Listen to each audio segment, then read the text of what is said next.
இணைந்து ஜெபிப்போம். ஆண்டவரே இயேசுவே, இஸ்ராயேலின் கடவுளே, உம்மை ஆராதிக்கின்றேன்.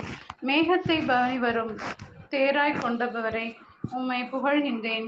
சீனாய் மலையில் இறங்கி வந்து வேண்டுதல் கேட்டவரே, உம்மை நன்றியோடு வணங்குகின்றேன். ஆண்டவரின் மக்கள் அனைவருமே இறைவாக்கினர் ஆகும்படி ஆண்டவர் அவர்களுக்கு தம் ஆவியை அளிப்பது எத்துணை சிறப்பு என்று இன்று இறைவார்த்தையில் வாசிக்கின்றேன். நீர் உமது ஆவியை பாவியாகிய என் மீது ஊற்ற வேண்டுமாய் உம்மை மன்றாடுகின்றேன்.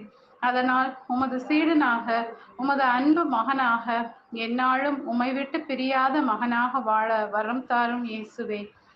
தாகமுற்ற நிலத்தில் நீரை ஊற்றுவேன், வறண்ட தரையில் நீரோடைகளை ஓடச் செய்வேன். உன் வழிய மரபினர் மீது என் ஆவியை பொழிவேன்.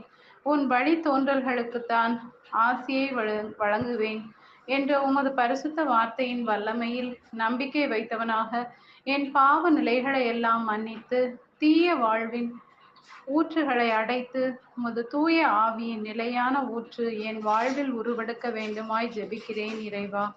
ஆண்டவரே இயேசுவே, நான் இனி ஒருபோதும் என் முகத்தை அவர்களிடமிருந்து மறைத்து கொள்ள மாட்டேன். இஸ்ரேல் வீட்டார் மீது என் ஆவியை பொழிவேன் என்றவரே, என்னையும் என் வீட்டையும் உமது பரிசுத்த ஆவியால் வழிநடத்தும். இந்நாளில் உமது பரிசுத்தை விட்டு பிரியாத பிள்ளையாக வாழ வரம் தர வேண்டும் என்று இயேசுவின் நாமத்தில் ஜெபிக்கிறேன். ஆமென்.